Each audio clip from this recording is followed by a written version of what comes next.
नमस्कार दोस्तों, स्वागत है आपका आज के मुख्य समाचारों की वीडियो में। जी हां दोस्तों, यहां पर आपको देखने को मिलेगी सुबह से लेकर शाम तक की सारी के सारी बड़ी खबरें मुख्य समाचार ब्रेकिंग न्यूज अपडेट के रूप में।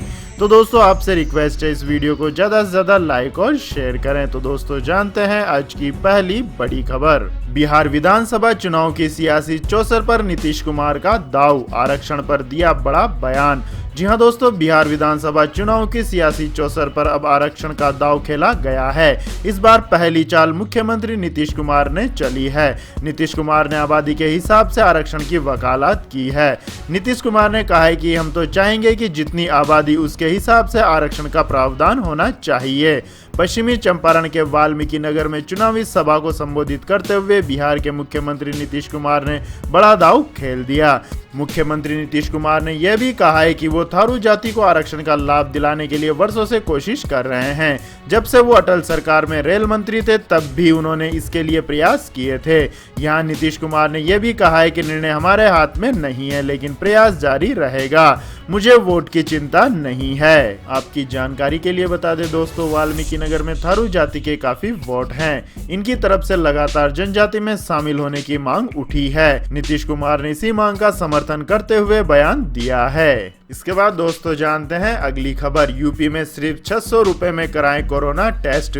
थैलेसीमिया हीमोफीलिया पीड़ितों की जांच होगी मुफ्त। जी हां दोस्तों, यूपी सरकार ने इस महामारी के टेस्टिंग के लिए तय की गई फीस को कम कर दिया है। अब तक 1500 रुपए में हो रही टेस्टिंग सिर्फ 600 रुपए में होगी। यूपी सरकार के अपर मुख्य सचिव ने यह आदेश जारी किया है। RT-PCR टेस्ट के लिए मेडिकल कॉलेज, सरकारी अस्पतालों में सिर्फ 600 रुपए भुगतान पर आप कोरोना टेस्ट की जाँच करा सकते हैं। कैंसर और किडनी के मरीज सिर्फ 300 रुपए में इसकी टेस्टिंग करा सकेंगे। इसके अलावा दोस्तों यूपी में अब थैलेसीमिया और हीमोफीलिया के मरीजों की जांच फ्री कर दी गई है।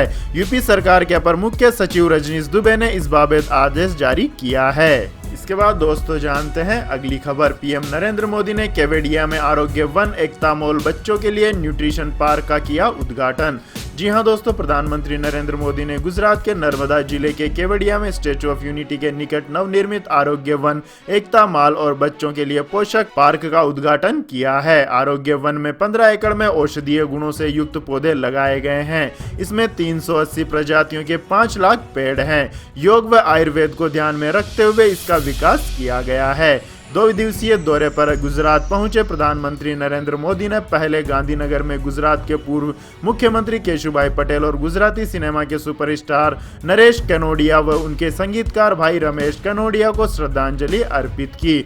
यहां से प्रधानमंत्री केवड़िया पहुंचे और आरोग्य वन का लोकार्पण किया। उन्होंने राज्यपाल आचार्य देवव्रत और मुख्यमंत्री विजय रूपाणी के साथ इसका अवलोकन भी किया। इसके बाद दोस्तों जानते हैं अगली बड़ी खबर। निकिता तोमर हत्याकांड पर स्वामी रामदेव का बयान, बोले दोषियों को चौराहे पर फांसी दी जाए। जी हां दोस्तों, योग गुरु स्वामी रामदेव ने गुरुवार को लव जिहाद के नाम पर देश में हो रहे नृशंस हत्याओं को शर्मनाक बताते हुए बल्लभगढ़ की निकिता तोमर हत्याकांड के आरोपियों के लिए सार्वजनिक रूप से फांसी की सजा की मांग की है, जिससे ऐसी घटनाओं की पुनरावृत्ति को रोका जा सके। स्वामी रामदेव ने कहा है कि ऐसे जघन्य अपराधों से भारत व भारत माता कलंकित हो रही है। उन्होंने कहा है कि जब तक दोषियों को चौराहे पर फांसी जैसी सजा नहीं दी जाएगी तब तक सरे बाजार होने वाले ऐसे अपराध नहीं रुक पाएंगे। पतंजलि योग पीठ में एक धार्मिक आयोजन के बाद पत्रकारों से बातचीत करते हुए रामदेव ने केंद्र सरकार तथा राज्य सरकारों से लव जिहाद को लेकर कड़े कानून बनाने तथा अपराधियों से सख्ती से निपटने की मांग की है।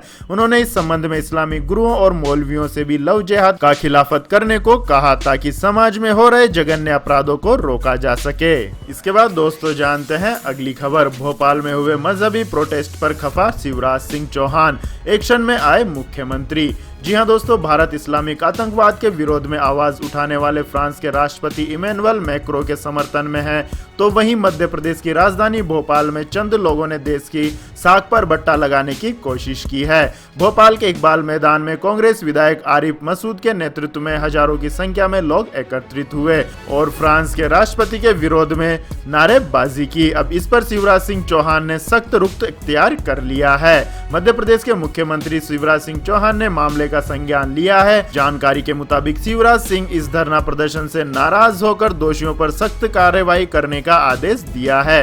एक ट्वीट में शिवराज सिंह ने लिखा है कि मध्य प्रदेश शांति का टापू है, इसकी शांति को भंग करने वालों से हम पूरी सख्ती से निपटेंगे। इस मामले में 188 आईपीसी के तहत मामला दर्ज कर कार्यवाही की जा रही है, किसी भी दोषी को बख्शा नहीं जाएगा।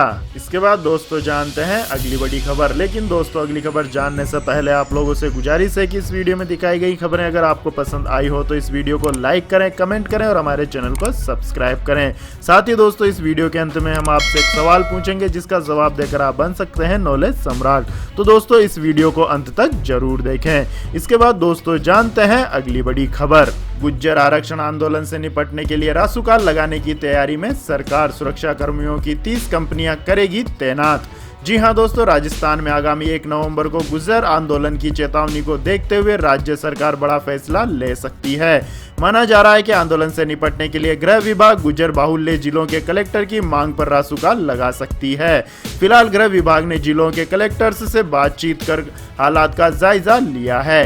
कलेक्टर्स की मांग पर रासुका लगाने का फैसला लिया जा सकता है। आपको बता दें कि रासुका के जरिए पुलिस की पकड़ में आए प्रदर्शनकारियों को अधिकतम 1 साल जेल में रखा जा सकता है। एक जानकारी यह भी आ रही है कि भरतपुर कलेक्टर ने प्रमुख गृह सचिव को रासुका लगाने के लिए एक पत्र ईमेल के जरिए भेजा भी है। कानून एवं शांति व्यवस्था संभालने के लिए पुलिस व पैरामिलिट्री फोर्स की 30 कंपनियां तैनात की जाएंगी, जिसमें 7 कंपनियां बॉर्डर होमगार्ड की होंगी जो कि जैसलमेर, बाड़मेर और गंगानगर से मंगवाई हैं। इसी तरह केंद्र सरकार से रैपिड एक्शन फोर्स की 2 कंपनियां और सीआरपीएफ की 8 कंपनियां मांगी गई है। इसके अलावा आरएसी की 8 कंपनियां और एटीएफ की 4 कंपनियां भी गुज्जर आंदोलन से प्रभावित क्षेत्रों में तैनात की जाएंगी। भरतपुर रेंज आईजी व एसपी डॉक्टर अमनदीप सिंह कपूर तथा भरतपुर जिला कलेक्टर नथमल डिटेल के निर्देशन में आए 8 एडमिशन एसपी, आधा दर्जन डिप्टी एसपी व 50 पुलिस इंस्पेक्टर को भी इलाके में लगाया जाएगा। इसके बाद दोस्तों जानते हैं अगली खबर। देश भर में सड़कों पर उतरे हजारों मुसलमान, फ्रांस का जलाया झंडा, दिए डाली यह चेतावनी। जी हां दोस्तों, फ्रांस में इस्लामी कट्टरवादियों के खिलाफ की जा रही सख्त कार्रवाई के विरोध में देश भर के मुसलमान एक बार फिर सीएए विरोधी आंदोलन की तरह सड़कों पर उतरने लगे हैं। मुसलमानों ने शुक्रवार को अलग अलग जगहों में प्रदर्शन करके राष्ट्रपति इमैनुअल मैक्रों के पोस्टर जलाए, साथ ही फ्रांस के झंडे में आग भी लगाई। भोपाल में कांग्रेस विधायक आरिफ मसूद की अगुवाई में शुक्रवार को प्रदर्शन किया गया। इकबाल मैदान में हुए इस प्रदर्शन में हजारों मुसलमान उमड़ पड़े। इस दौरान भड़काऊ भाषण करते हुए फ्रांस के अल्लाह की शान में गुस्ताखी करने पर अंजाम भुगतने की धमकी दी गई। लोगों ने इमैनुअल मैक्रा के पुतले के साथ मारपीट भी की। इसके बाद दोस्तों जानते हैं अगली खबर। कमलनाथ पर फूटा आइटम बम, छिन गया स्टार प्रचारक का दर्जा। जी हां दोस्तों, मध्य प्रदेश के पूर्व मुख्यमंत्री कमलनाथ के खिलाफ चुनाव आयोग ने बड़ी कार्यवाही की है। उनसे स्टार प्रचारक का दर्जा छीन लिया गया है। आपको बता दें कि चुनाव प्रचार के दौरान कमलनाथ ने आपत्तिजनक बयान दिए थे, साथ ही उन्होंने अपने बयान पर माफी मांगने से भी इनकार कर दिया था। ऐसे में कांग्रेस नेता के खिलाफ चुनाव आयोग की यह कार्रवाई पार्टी को भारी पड़ सकती है। आपको बता दें कि आयोग ने चुनाव प्रचार में कमलनाथ द्वारा लगातार किए जा रहे आपत्तिजनक बयानबाजी को आधार बनाया है। इस फैसले के बाद अब कमलनाथ की सभाओं का खर्च प्रत्याशी के खर्चे में जुड़ेगा, साथ ही उनकी प्रचार में हवाई यात्रा का खर्च भी प्रत्याशी के खाते में जोड़ा जाएगा। आपकी जानकारी के लिए बता दें दोस्तों, स्टार प्रचारक के प्रचार का खर्च पार्टी के खाते में जुड़ता है, इसका भार प्रत्याशी पर नहीं आता है। इसके बाद दोस्तों जानते हैं अगली खबर। दिल्ली के आबोहवा हुई बेहद जहरीली, गंभीर श्रेणी तक पहुंचा AQI। जी हां दोस्तों, दिल्ली की हवा और जहरीली हो गई है। दिल्ली प्रदूषण नियंत्रण समिति के आंकड़ों के मुताबिक हालात और खराब हो गए हैं। राजधानी दिल्ली का वायु गुणवत्ता सूचकांक गंभीर श्रेणी तक पहुंच गया है। समूचे NCR क्षेत्र की स्थिति अच्छी नहीं है। IIT दिल्ली पर पार्टिकुलेट मैटर या कण प्रदूषण 2.5 का लेवल गंभीर 410 दर्ज किया गया है। वहीं इंदिरा गांधी हवाई अड्डे क्षेत्र में PM 2.5 का लेवल 398 तक पहुंच गया है। आनंद विहार में 408, बवाना में AQI 447 तक पहुंच गया है। ITO पंजाब बाग और वजीरपुर इलाके में क्रमशः 380, 415 और 411 तक AQI पहुंच गया है। दिल्ली की ओवरऑल आबोहवा बेहद खराब है। PM 2.5 का लेवल 378 दर्ज किया गया। इसके अलावा NCR क्षेत्र की बात करें तो नोएडा में PM 2.5 का AQI लेवल 387 दर्ज किया गया और गुड़गांव में 345। इसके बाद दोस्तों जानते हैं अगली खबर। इंडियन नेवी ने दागी एंटी शिप मिसाइल लंबी दूरी तक मार करने में है सक्षम। जी हां दोस्तों, भारतीय नौसेना ने शुक्रवार को गाइडेड मिसाइल कन्वर्ट INS कोरा से एंटी शिप मिसाइल का सफल पूर्वक परीक्षण किया गया। इस संबंध में भारतीय नौसेना ने एक बयान जारी करते हुए कहा है कि बंगाल की खाड़ी में भारतीय नौसेना के गाइडेड मिसाइल कावेर्ट INS को कोरा द्वारा दागी गई एंटी शिप मिसाइल से सटीक निशाने के साथ अधिकतम रेंज तक अपने लक्ष्य को टारगेट किया है। इंडियन नेवी ने अपने आधिकारिक ट्विटर अकाउंट पर इस सफल परीक्षण की कुछ तस्वीरें भी शेयर की हैं, जिसमें एंटी शिप मिसाइल निशाना साधते हुए दिख रही है। मालूम हो कि कुछ समय पहले ही भारतीय नौसेना द्वारा एक वीडियो भी जारी किया गया था। इस वीडियो में युद्धपोत INS प्रबल से एक पुराने जहाज को निशाना बनाते हुए एंटी शिप मिसाइल लॉन्च की गई थी और इसका निशाना इतना सटीक था कि टारगेट शिप समुद्र में डूब गई थी। इसके बाद दोस्तों जानते हैं अगली खबर। इस्लामिक आतंकवाद के खिलाफ फ्रांस का महायुद्ध शुरू, इन बड़ी महाशक्तियों का मिला साथ। जी हां दोस्तों, क्या इस्लामिक आतंकवाद के मुद्दे पर दुनिया दो ध्रुवों में बढ़ती जा रही है। पेरिस में टीचर का सिर धड़ से अलग करने पर जहां फ्रांस में इस्लामिक कट्टरवादियों पर कार्रवाई हो रही है, वहीं फ्रांस की इन कार्रवाइयों के विरोध में मुस्लिम देशों में बड़े पैमाने पर प्रदर्शन हो रहे हैं। इसी बीच इस्लामिक आतंकवाद के मुद्दे पर फ्रांस को भारत, अमेरिका और यूरोपीय संघ जैसी बड़ी महाशक्तियों का साथ मिला है, जिससे इस मुद्दे पर आगे टकराव तेज होने की आशंका बढ़ गई है। फ्रांस के खिलाफ आग उगलते हुए मलेशिया के पूर्व प्रधानमंत्री और कट्टर मुस्लिम नेता महातिर मोहम्मद ने एक के बाद एक ट्वीट करके अपनी भड़ास निकाली। महातिर मोहम्मद ने भड़काऊ ट्वीट करके लिखा, हालांकि धर्म से परे गुस्साए लोग हत्या करते हैं। फ्रांस ने अपने इतिहास में लाखों लोगों की हत्या की है, जिसमें से कई मुस्लिम थे। मुस्लिमों को गुस्सा होना और इतिहास में किए गए नरसंहार के लिए फ्रांस के लाखों लोगों की हत्या करने का हक है। इसके बाद दोस्तों जानते हैं अगली खबर। प्रतिदिन 17,000 लोगों को 20 रुपए में भरपेट खाना उपलब्ध करा रही है यह होटल। जी हाँ दोस्तों, खाने की वस्तुओं की बढ़ती कीमतों के बीच अगर कोई होटल लोगों को महज 20 रुपए में लजीज भोजन उपलब्ध कराए तो सुनकर हैरानी होगी। केरल में होटल की एक श्रृंखला इतने ही रुपए में लोगों को भोजन करा रही है, जो कि इस महामारी से प्रभावित हुए दैनिक कामगारों के लिए बेहद राहत देने वाला कदम है। महिलाओं के नेटवर्क कुटुंबश्री द्वारा संचालित जनकिया होटल्स प्रतिदिन 20 रुपए में औसत 70,000 लोगों के लिए भोजन की बिक्री करता है। कुटुंबश्री गरीब उन्मूलन मिशन है और राज्य सरकार का महिला सशक्तिकरण का सबसे सफल मॉडल है। कुटुंबश्री स्वयंसेवियों द्वारा इन किफायती होटलों के जरिए 20 रुपए में भोजन का पैकेटों की बिक्री संकट के समय में लोगों के बीच काफी लोकप्रिय हुई। कुटुंबश्री के कार्यकारी निर्देशक S हरि किशोर कहते हैं कि यह मिशन के लिए एक ऐतिहासिक उपलब्धि है कि महामारी और लॉकडाउन के बावजूद उनके द्वारा स्थापित किफायती होटलों की संख्या 700 के पार चली गई है। इसके बाद दोस्तों जानते हैं अगली बड़ी खबर। PM किसान सम्मान निधि योजना 2.30 लाख किसानों से होगी 208.5 करोड़ रुपए की वसूली। जी हां दोस्तों, PM किसान सम्मान निधि योजना के तहत अगली 2,000 रुपए की किस्त किसानों के खाते में दिसंबर में आने की संभावना है। वहीं अब केंद्र और राज्य सरकार फर्जीवाड़ा करने वाले किसानों से पैसे वसूलने की तैयारी कर रही है। आपको बता दें कि महाराष्ट्र में इनकम टैक्स चुकाने वाले लाखों किसानों को PM किसान सम्मान निधि योजना के तहत सालाना 6,000 रुपए दे दिए गए, जबकि इस योजना का लाभ केवल वही किसान उठा सकते हैं जिनके पास अपनी जमीन है और वह इनकम टैक्स नहीं भरते हैं। इसका लाभ उन किसानों को भी नहीं मिलेगा जिन्हें 10,000 रुपए मासिक पेंशन या डिफेंस पेंशन मिलती है। एक रिपोर्ट के मुताबिक महाराष्ट्र में ऐसे 2.30 लाख किसानों को सम्मान निधि का भुगतान कर दिया गया है जो टैक्स भरते हैं। जांच में यह मामला सामने आया है कि ऐसे किसानों को कुल 208.5 करोड़ रुपए दे दिए गए और अब सरकार इनसे इस राशि को वसूलने जा रही है। खबर के मुताबिक महाराष्ट्र के एग्रीकल्चर सेंसस के डिप्टी कमिश्नर विनय कुमार आप्टे ने बताया कि इन किसानों ने जानबूझकर या फिर अनजाने में यह पैसा लिया है। इसकी जांच अभी चल रही है। उन्होंने कहा है कि PM किसान योजना विभाग ने जांच में पाया है कि ये किसान योजना का लाभ लेने के हकदार नहीं है। ऐसे किसानों की पूरी जानकारी राज्य सरकार को भेजी गई है ताकि उनसे पैसे की वसूली की जा सके।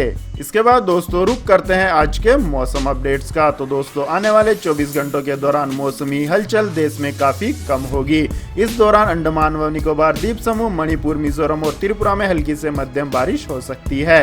वहीं नागालैंड समेत दक्षिणी भारत में तमिलनाडु के कुछ हिस्सों, केरल, तटीय कर्नाटक और दक्षिणी आंतरिक कर्नाटक के कुछ हिस्सों में हल्की बारिश का अनुमान है।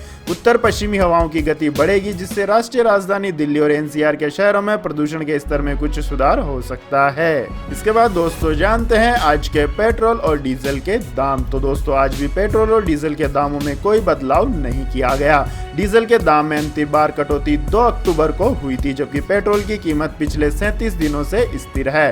पेट्रोल की कीमत में आखिरी बार 22 सितंबर को 7 से 8 पैसे प्रति लीटर की गिरावट देखी गई थी। इंडियन ऑयल की वेबसाइट के अनुसार देश की राजधानी दिल्ली में 1 लीटर पेट्रोल की कीमत 81 रुपए 6 पैसे, जबकि 1 लीटर डीजल की कीमत 70 रुपए 46 पैसे है। इसके बाद दोस्तों जानते हैं अगली खबर। सराफा बाजार में सोना 268 रुपए उछला, चांदी में 1623 रुपए की तेजी। जी हां दोस्तों, अंतर्राष्ट्रीय बाजार में बहुमूल्य धातुओं की कीमतों में सुधार के बीच दिल्ली सराफा बाजार में सोना शुक्रवार को 268 रुपए तेज रहा। ये 50,812 रुपए प्रति 10 ग्राम पर बंद हुआ। इससे पिछले कारोबारी सत्र में सोना 50,544 रुपए प्रति 10 ग्राम पर बंद हुआ था। HDFC सिक्योरिटीज ने जानकारी दी है कि लिवाली बढ़ने से चांदी की कीमत में भी 1623 रुपए की बढ़ोतरी हुई है, जिससे इसका भाव 60,700 रुपए प्रति किलोग्राम हो गया है, जबकि पिछले कारोबारी सत्र में इसका भाव 59,077 रुपए प्रति किलोग्राम था। इसके बाद दोस्तों जानते हैं अगली खबर। सरकार 9-10 और सेक्टर्स में लाएगी PLI स्कीम, पटरी पर आएगी अर्थव्यवस्था।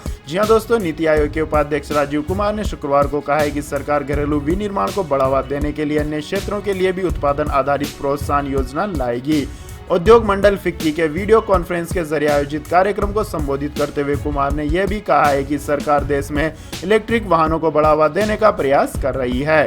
कुमार ने कहा है कि सड़कों पर 85% वाहन 2 पहिया और 3 पहिया हैं। हम आने वाले समय में इन्हें ई वाहनों में तब्दील करना चाहते हैं। हमने 2 पहिया और 3 पहिया वाहनों के लिए चार्जिंग को लेकर मानकों को अंतिम रूप दे दिया है। निवेशकों के लिए अवसर और सुविधाओं के बारे में कुमार ने कहा है कि हम FDI आकर्षित करते समय अपना भरोसा उन इकाइयों में दिखाएंगे जिन्होंने पहले से ही भारत में निवेश कर रखा है। हम वैसे निवेशकों को और बेहतर लॉजिस्टिक और बुनियादी ढांचा सुविधाएं उपलब्ध कराकर उन्हें मान्यता देंगे। उन्होंने कहा है कि इसी कारण हम जल्द ही 9 से 10 और क्षेत्रों के लिए PLI योजना ला रहे हैं। इसके बाद दोस्तों जानते हैं अगली खबर। दुनिया में पहली बार एक दिन में मिले 5 लाख संक्रमित, यूरोपीय देशों ने उठाए सख्त कदम। पाकिस्तान में 11 अदालतें सील। जी हां दोस्तों, दुनिया में इस महामारी का कहर बढ़ता ही जा रहा है। विश्व के कई देशों में दूसरे दौर की महामारी बढ़ने पर रोजाना नई मामले में रिकॉर्ड उछाल आ रहा है। इसी का नतीजा है कि दुनिया भर में पहली बार एक दिन में रिकॉर्ड 5 लाख से ज्यादा नए संक्रमित पाए गए हैं। इससे इस महामारी के रोगियों का वैश्विक आंकड़ा 4.5 करोड़ के पार पहुंच गया है। विश्व में अब तक कुल 11,80,000 से ज्यादा पीड़ितों की मौत हो चुकी है। समाचार एजेंसी के आंकड़ों से जाहिर होता है कि दुनिया में महज 2 हफ्तों में करीब 25% संक्रमित बढ़ गए हैं। विश्व में गत 23 अक्टूबर को पहली बार 4 लाख से ज्यादा मामले पाए गए थे। इसके बाद गत बुधवार को 5 लाख से अधिक नए कोरोना पॉजिटिव केस मिले। दुनिया में अमेरिका और ज्यादातर यूरोपीय देश दूसरे दौर की महामारी की चपेट में हैं। सबसे ज्यादा मामले इन्हीं देशों में बढ़ रहे हैं। इसके बाद दोस्तों जानते हैं अगली बड़ी खबर। टर्की और ग्रीस में भूकंप से तबाही। जी हां दोस्तों, टर्की और ग्रीस में भूकंप के तेज झटके महसूस किए गए। रिएक्टर पैमाने पर भूकंप की तीव्रता 7 आंकी जा रही है। कई मकाने और बिल्डिंग क्षतिग्रस्त हो गए हैं। राहत और बचाव का काम शुरू कर दिया गया है। भूकंप के झटकों के बाद सुनामी का अलर्ट जारी कर दिया गया है। बताया जा रहा है कि तटीय शहरों में समुद्र का पानी आने लगा है। भूकंप का केंद्र टर्की के इजमिर प्रांत से 17 किलोमीटर दूर एल्जियन सागर में 16 किलोमीटर अंदर बताया जा रहा है। भूकंप से सबसे ज्यादा इजमिर प्रांत को ही नुकसान हुआ है, जहां 20 से ज्यादा इमारतें क्षतिग्रस्त हो गई हैं। इजमिर में अब तक 4 लोगों की मौत की खबर है, जबकि 100 से ज्यादा लोग घायल बताए जा रहे हैं। रेस्क्यू ऑपरेशन चलाया जा रहा है। इसके बाद दोस्तों जानते हैं अगली खबर। iPhone 11 को सस्ते दाम में खरीदने का मौका मिल रहा है। 18,000 रुपए तक की छूट। जी हां दोस्तों, अगर आप फेस्टिव सीजन में एप्पल iPhone 11 खरीदने की सोच रहे हैं तो ये सबसे सही समय है। अमेजन के ग्रेट इंडिया फेस्टिव सीजन में iPhone 11 पर 18,000 रुपए की छूट मिल रही है। अमेजन के सेल में एप्पल iPhone 11 का 64GB वेरिएंट 49,999 रुपए में मिल रहा है, जिसकी कीमत 64,300 रुपए है। वहीं 128GB वेरिएंट पर 18,601 रुपए की छूट दी जा रही है और यह 54,999 रुपए में बिक रहा है। तो यह थी दोस्तों आज की सभी महत्वपूर्ण बड़ी खबरें। और दोस्तों बारी आती है आज के माइंड क्विज क्वेश्चन की, जिसका जवाब देकर जाकर आप बन सकते हैं नॉलेज सम्राट। तो दोस्तों आज का सवाल है, हवा महल किस शहर में स्थित है? जी हाँ दोस्तों, अगर आपको इस सवाल का जवाब आता है तो तुरंत कमेंट सेक्शन में लिख दीजिए। इस वीडियो को लाइक कीजिए, शेयर कीजिए, कमेंट कीजिए और हमारे चैनल को सब्सक्राइब करके बेल आइकन का बटन भी दबा लें। धन्यवाद। जय हिंद, जय भारत, वंदे मातरम।